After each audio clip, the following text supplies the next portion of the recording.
শেখ হাসিনার রায়কে কেন্দ্র করে প্রভাব পড়েনি বিভাগীয় শহর সিলেটে। স্বাভাবিক রয়েছে সার্বিক পরিস্থিতি, তবে অপ্রীতিকর ঘটনা এড়াতে বাড়ানো হয়েছে আইন শৃঙ্খলা বাহিনীর নজরদারি।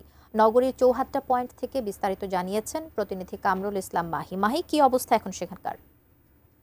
ক্ষমতাচ্যুত সাবেক প্রধানমন্ত্রী শেখ হাসিনার রায়কে ঘিরে সতর্ক অবস্থান রয়েছে সিলেটের আইন শৃঙ্খলা বাহিনী।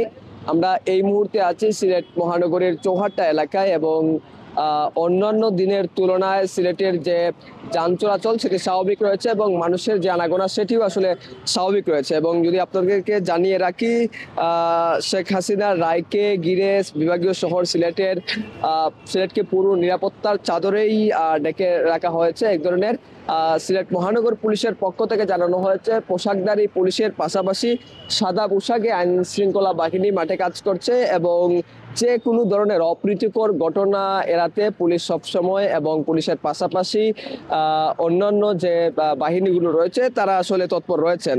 এবং আপনাদেরকে যদি জানিয়ে রাখি, গত 15ই নভেম্বর রাতে সিলেটের দুটি জায়গায় অগ্নিকাণ্ডের ঘটনা ঘটেছে। পরিস্থিতি সেটি আসলে অন্যান্য দিনের তুলনায় অন্যান্য দিনের মতোই স্বাভাবিক রয়েছে। তো এই ছিল সিলেট থেকে শেখ হাসিনার রায়কে ঘিরে আইন শৃঙ্খলা পরিস্থিতি এবং জনজীবন স্বাভাবিক থাকার সর্বশেষ চিত্র।